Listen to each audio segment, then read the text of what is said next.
This video is going to be about sleep paralysis and what it is and how can you turn it into an OBE or into a lucid dream. Alright, so let's get started. Alright, so sleep paralysis is when your body's asleep but your mind is awake.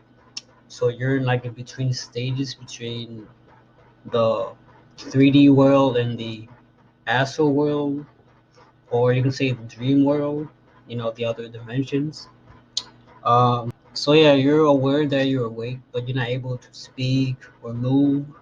It's very hard to, get out of the sleep paralysis. What causes sleep paralysis is when you have like lack of sleep. Your sleep schedule always changes. It's not very stable. Also, if you have any mental condition, sleep paralysis may happen to you often. Also, if you abuse a lot of substance such as drugs like weed, alcohol, stuff like that, use of certain medication such as ADHD, sleeping on your back may cause, having sleep paralysis.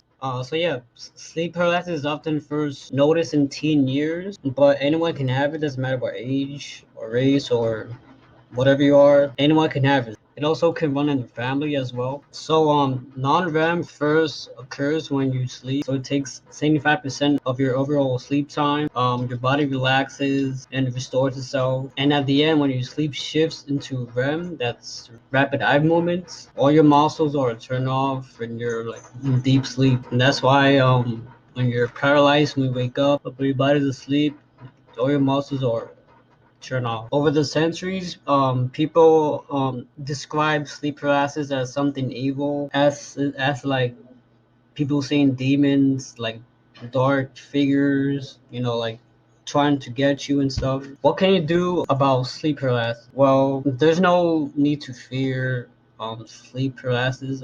There's really no cure for this.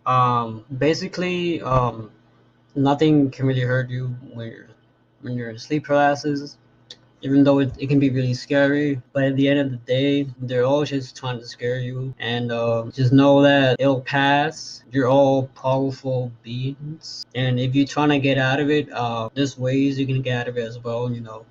Be in a state of love instead of fear. Also, trying to move your fingertips or your toes, pinky toes. Um, Also, I heard blinking really fast can make you up as well. Also, having good enough sleep, relieve any stress in your life. Sleep without any stress.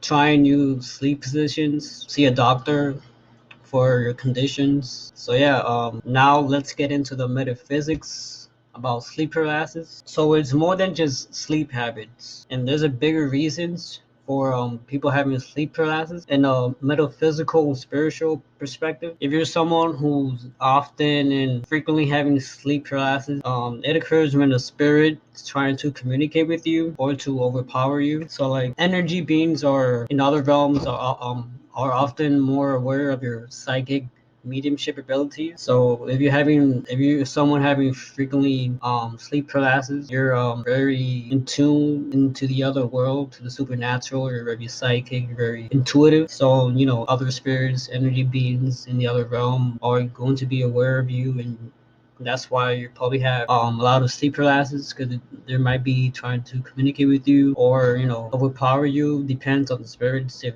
it's friendly or not. If you're unaware of this is happening, or have yet acknowledged your or embrace your gifts, then you'll probably experience depression, anxiety, and stress that other psychologists try to blame. But depression and anxiety are just another set of symptoms, but not really the cause, if you get what I mean. So yeah, when you sleep, you're going through another dimensions. You're going to different dimensions. You'll often see shadow figures. These are really lost souls in the other dimensions there, probably trying to communicate with you and stuff. Yeah, so on to making sleep paralysis into a lucid dream or an out of body experience, and why you shouldn't fear sleep paralysis at all. So first thing first, when you have sleep paralysis and you're trying to lucid dream or having an out of body experience, is a great sign to start that.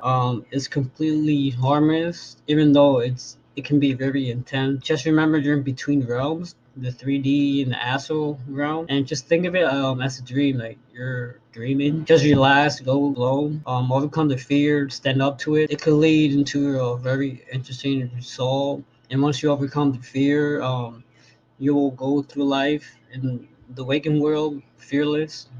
You will no longer be afraid because you overcome that fear of sleep paralysis, that intense, feeling of, being paralyzed when you sleep and you see all these stuff. Our body really goes into sleep paralysis every night, even if you don't realize this, because we dream every day. So if our bodies weren't in sleep paralysis, we would be like sleepwalking every night. So these are going to be the steps on how to turn sleep paralysis into a lucid dream or out of body experience. So one step is to do the wake back to bed step. That's WTB. That's when you go to sleep for 4 hours. You wake up, you put an alarm, 4 hours, and when you wake up you stay up for like 30 or 15 minutes. Make sure your mind is doing something that makes you more awake, and go back to sleep. Try not to move, and you'll have a sleep paralysis, and you can turn it into a lucid dream or an out of body experience. That's one way. The other way is the eye pattern technique. That's when you focus on the back of your eyelids. When you close your eyes and you focus the back of your eyelids, you could focus on the colors and the patterns, and you could try to chase them, and then slowly it would turn to a lucid dream. Saying affirmations when you go to sleep, like next time I dream, I will know that I'm dreaming, or I'm having an out of body experience now. You keep repeating your affirmations before going to sleep. One technique that I like, in my personal opinion, is the floor technique. It's basically the wake back to bed method, but instead of going back to your bed, you lay on the floor, and you stand still. You don't move your body for like 15 minutes, and then you wake up, go to your regular bed, and do the same thing. Yeah, that's the technique that I like to use. Another technique is the count method. That's when you count 1 through 100, and each time you count, remind yourself that you're dreaming. Like, let's say 1, I'm dreaming. 2, I'm dreaming. 3, I'm dreaming. In your head, and at the same time be aware of your surroundings, and yeah, be patient about it. It might take a while, like a month, maybe years. As long as you're consistent about it, you will have a out of body experience or lucid dream. Just basically, make your body fall asleep while your mind is awake. That's all you need to do in order to induce sleep paralysis for an out of body or lucid dream experience. So yeah, that's about it. That's my video, guys. Thanks for watching. Peace.